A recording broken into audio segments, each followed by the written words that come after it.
En esta primera parte hablaremos sobre la perspectiva clásica en la educación, y este viene siendo un enfoque que busca desarrollar las facultades de la mente y la voluntad de los estudiantes a través del rigor disciplinar y en el estudio de las artes liberales.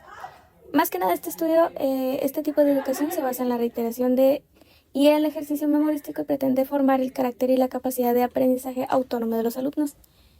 Veremos lo que son dos autores de esta perspectiva. Uno de ellos es Comenius, que pues viene siendo el padre de la pedagogía, y hablaremos también sobre el autor John Locke. Para Comenius, el maestro debe de ser un modelo para sus estudiantes, se debe centrar en un modelo reglamentario para argumentar y dictar qué, cómo y cuándo enseñar. Este tiene 3 elementos para la enseñanza. Uno de ellos es el tiempo, otro de ellos es el objeto, que viene siendo más que nada el contenido, y el método, que esta es la forma de cómo implementar las estrategias y las enseñanzas. Y tenemos también lo que es 3 momentos para la enseñanza, que esta vendría siendo la autopsia. En otras palabras, puede ser lo que es la observación por sí mismo. También está la autopraxia, que este viene siendo el ejercicio personal de lo aprendido. Y la autocrecia, la aplicación de lo estudiado. En este caso, en términos un poquito más claros, podría ser las evaluaciones que se hacen al final de los parciales o del estudio, vaya. También habla con menos de cómo debe ser el estudiante, y debe de tener todos los componentes educativos a su servicio y se le considera como un simple receptor del conocimiento. Ahora sí que, en otras palabras, el estudiante es el que debe de aprender, es el que a él le dan todos los elementos para que pueda aprender, y el maestro es el que debe de darle esos elementos. Ahora, hablando sobre el teórico John Locke, para él la educación, pues él tenía un rol determinante en la formación de la personalidad, en el desarrollo individual y por ende también en el progreso social. Estaba más que nada destinado a los niños de la clase aristocrática y media. En otros términos viene siendo la clase alta y, pues como lo dice en la otra parte, la clase media. Y a los niños que no tenían estos recursos, más que nada a los pobres, los mandaba a escuelas de trabajo.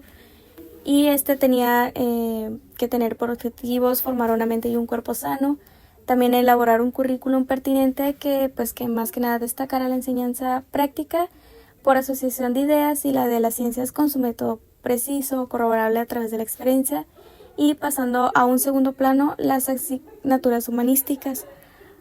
Y pues más que nada al niño también se le debe de enseñar, a la niña también, que se deben de dominar sus impulsos, reprimir sus excesos, y se deben de optar por en sus elecciones por la cual la razón les indique como bueno, a ser responsables de sus actos y a aceptar los límites razonables que se le impongan.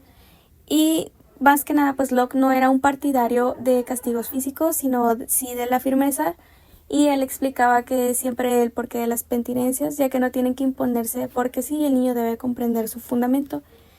No, como bien lo dije en un segundo, él no era, no estaba a favor de los castigos físicos, los golpes, pero sí era un poco más lo que viene siendo como las palabras fuertes hacia un niño, o el que tengan que aceptar los errores que hayan cometido a base de palabras, no de castigos físicos, pero sí, digamos, castigos morales, más que nada, vaya. Y resumiendo pues toda esta parte, pues sus pensamientos sobre la educación entraba desde lo físico, lo moral y lo intelectual. También para Locke no se debía de descuidar el cuerpo, la alimentación, los ejercicios físicos, la vestimenta, el descanso, ya que pues si el niño se enfermaba de algún tipo, no iba a tener ningún tipo de aprendizaje pues eficaz. Y pues también se aconsejaba mucho someter a los niños a condiciones un poco adversas con respecto al descanso, al frío, y pues más que nada obligándolos a soportar ciertas incomodidades o algunas inclemencias climáticas para que se vuelvan pues fuertes y aumenten sus defensas orgánicas. Ahora hablaremos de su contraparte, la educación progresista, la cual nace mediante la crítica a la escuela tradicional. Trata de cultivar la individualidad, la adquisición de destrezas, el aprendizaje a través de la experiencia, la máxima utilización de las oportunidades de la vida presente, dejando de lado los fines y materiales estáticos para pasar a un tipo de conocimiento amplio y cambiante.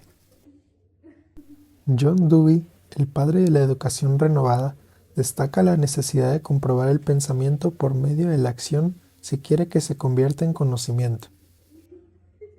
Dewey afirmaba que los niños no llegaban a la escuela como limpias pizarras pasivas, en las que los maestros podían escribir sus lecciones. Cuando el niño llega al aula, ya es intensamente activo, y el cometido de la educación consiste en tomar a su cargo esta actividad y orientarla. El maestro debe tener suficientes conocimientos de sus alumnos, de sus necesidades, experiencias, habilidades, etc. Para Dewey, era fundamental el respeto de la individualidad y libertad de los alumnos, y a partir de estas, habilitar a que los alumnos se acercaran a grupos de su interés y participaran en actividades de su gusto, haciendo justicia de su libertad, y no puro dictado autoritario.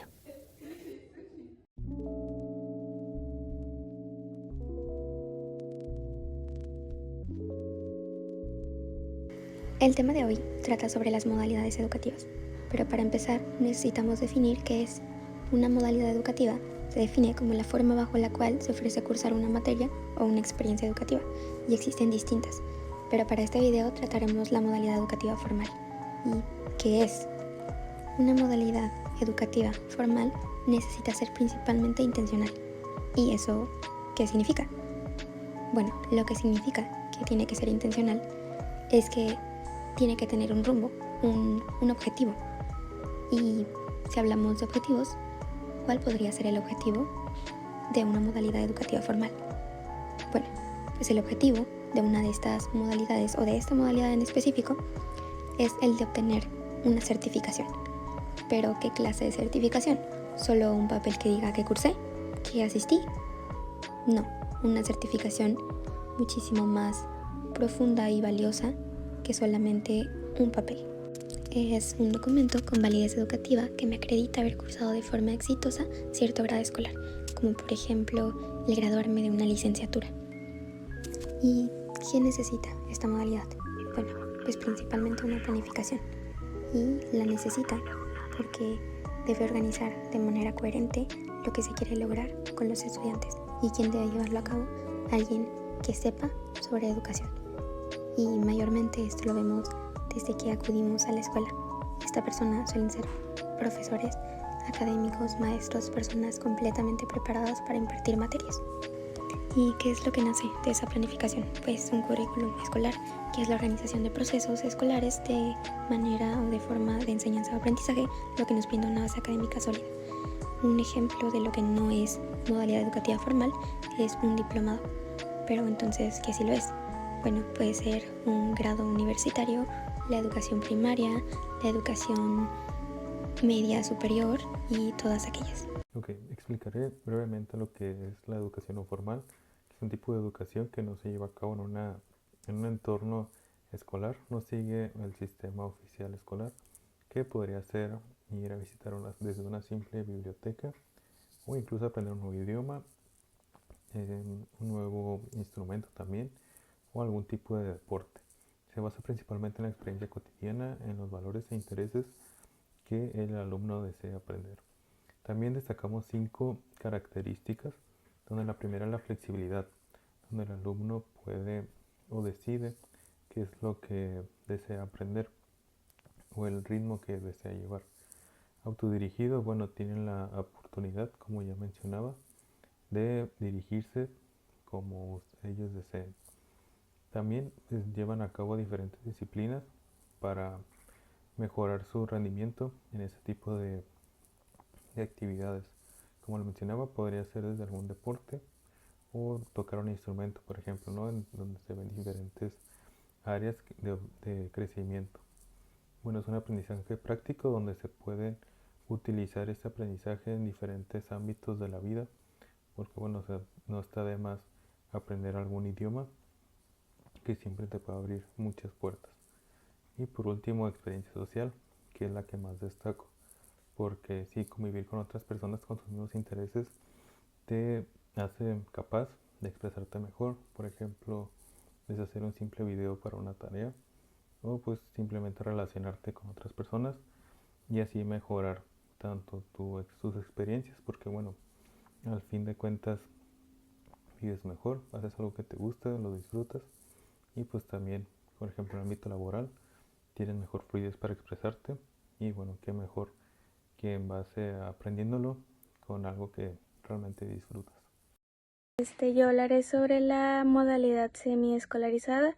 Esta viene siendo más como una combinación entre la modalidad presencial, bueno, la educación presencial y la educación a distancia. Pues se basa de acuerdo a tus necesidades como estudiante y te brinda más que nada pues una alta gama de TICs. Pueden ser conferencias, plataformas. En este caso, nosotros como estudiantes de UABC tenemos la plataforma Blackboard. Ahí nos permiten subir nuestras actividades. También está pues la modalidad asincrónica. Y de esta forma entregamos los trabajos por medio de la plataforma y vemos al maestro solamente por medio de virtual. O hay algunos maestros que los vemos en las clases y en presencialmente, y hay otros maestros que solamente los vemos virtualmente. Y todo el semestre, o más que nada toda la clase, se trata sobre clases virtuales más que nada. Y pues esto viene siendo más, ahora que estamos en Valle, las clases casi todas terminan a partir de las 5 o 4 por el horario y el transporte. Entonces, digamos que esta modalidad la practicamos muchísimo aquí en Valle. Más que nada a principios de 2022 se manejaba muchísimo todavía, ya que apenas estábamos regresando de pandemia. Ahorita ya es un poquito más pues la modalidad presencial, pero antes sí se manejaba muchísimo lo que era la modalidad semiescolarizada. Todavía se utiliza, pero ya no es tanto. En algunas materias sí se suele utilizar muchísimo, a veces es toda la modalidad virtual. Y pues está, como le dije en un principio, pues se basa en nuestras necesidades como estudiantes.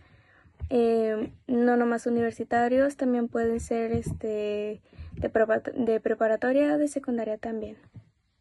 Ya aclaramos anteriormente que la educación formal o no formal es planificada.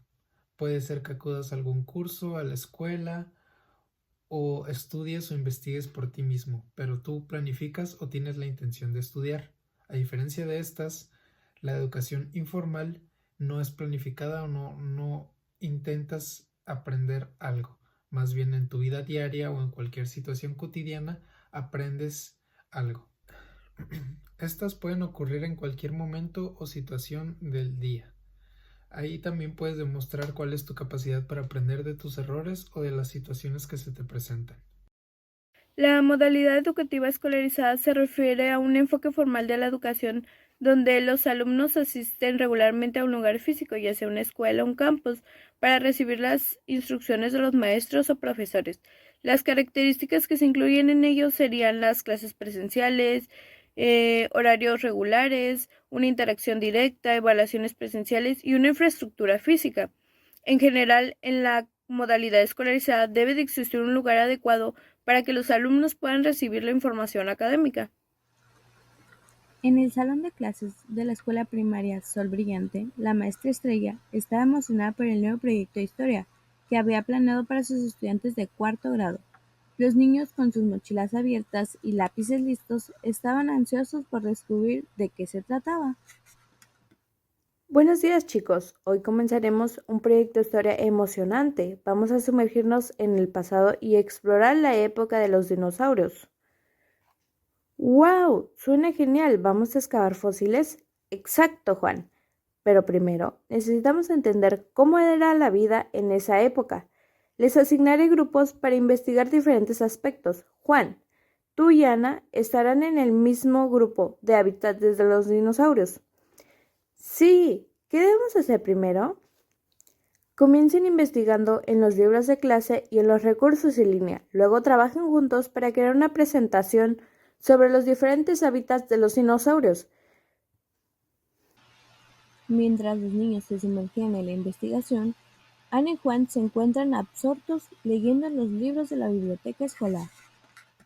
Mira, Ana, aquí hay un libro sobre los dinosaurios que vivían en bosques y otros hablan sobre los que habitaban en las llanuras. Vamos a combinar la información. Después de recopilar datos y discutir ideas, Ana y Juan crearon una presentación visualmente atractiva que mostraba los diversos hábitats de los dinosaurios. Bien, chicos, es el momento de compartir sus descubrimientos. Juan y Ana, adelante, por favor. Nuestro grupo investigó los hábitats de los dinosaurios y descubrimos que vivían en bosques, llanuras y hasta en áreas costeras. Utilizamos estas imágenes para ilustrar nuestros hallazgos. También aprendimos que algunos dinosaurios eran herbívoros y preferían cierto tipo de hábitat, mientras que otros eran carnívoros y cazaban en diferentes entornos.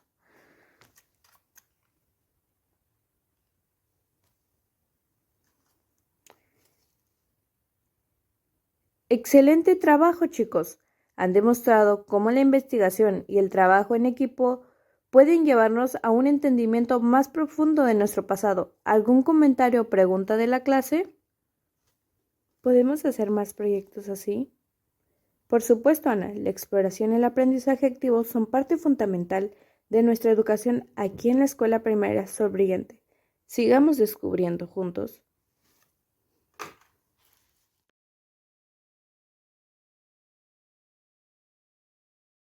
Hola, muy buenas tardes. Hoy nos encontramos en el capítulo 10 de Encuentro Libre. Tenemos una gran invitada, es la doctora Jennifer Torres, maestra en educación especial. Hola, muy buenas tardes, Jennifer, ¿cómo te encuentras? Muy agradecida, la verdad, de que me hayan invitado. He escuchado muchos buenos comentarios de este podcast al aire libre y la verdad sí tenía muchas ganas de venir. Ok, nuestro tema de hoy será sobre la educación. Ya introduciéndonos al tema, ¿qué piensas o cuál es tu definición sobre la educación? Pues la verdad he estado muy influenciada por todos los diferentes conceptos que han surgido, depende de los teóricos, el momento en la historia y todo, pero la verdad la definición de Platón creo que es la que más me gusta, la que más me parece correcta, que es que permite que los hombres o que el hombre tome una conciencia plena como de su existencia, de a lo que vino y por qué, como una desalienación, o sea, sales como de ese rebaño, de eso que está marcado para ti y vas más allá. Básicamente tengo entendido que los fines de la educación han sido diversos y controversiales. Dime, para ti, ¿cuáles son los fines de la educación? Pues personalmente siento que para un fin existe un factor y principalmente en la educación yo distingo 3 factores que podría ser el económico, el social y el científico. O sea, hablamos de que desde lo económico se define socialmente cómo va a ser aceptado este concepto, hasta dónde van a llegar las personas, por ejemplo, para desarrollar más, por ejemplo, todo lo que veíamos, ¿no? Cuando pasó el COVID, lo rápido que se movió porque había una gran inversión de dinero. Y siento que los fines y el para qué, o sea, está muy generalizado, pero en general, pues yo diría que como para contribuir a la sociedad, desde alguno de estos 3 factores. Excelente. Entrando ya un poquito más al tema de lo político, dime, ¿cuál piensas que es el propósito en la sociedad sobre la educación básica y media superior? Pues yo creo que basándome un poquito ya más, como dices, en lo político, yo creo que es el propósito de crear estos ciudadanos que sean libres, que puedan participar, pero de forma responsable e informada, o sea, que tengan una buena base en la que ellos de manera consciente pueden participar, por ejemplo, en las elecciones, ¿no? Que lo estamos viendo ahorita con los candidatos para presidencia, y yo creo que esa es la parte más importante, saber que estamos participando de forma activa, pero también de forma informada.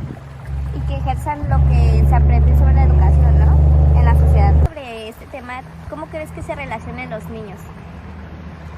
Pues mira, ya como justo creando una relación con los niños, yo creo que es importante el formar a los niños para que entiendan los principios de forma teórica, pero también en práctica. O sea, cómo voy a aplicar yo como niño todo eso que veo en educación, todo eso que veo en el salón, que veo con los maestros. O sea, es necesario como formar y ejemplificar sobre todo cómo puedo yo ir aplicando esta clase de cosas. Muy bien, me parece perfecto. Ya cerrando, por último, ¿cómo te sentiste estando con nosotros y hablando sobre esto? Pues la verdad muy cómoda, está muy agradable el lugar, estar al aire libre, o sea, es algo que nunca había hecho y espero que me puedan invitar para que hablemos de más temas referentes a educación. Muchísimas gracias, esto ha sido por todo, nos vemos en el capítulo 11.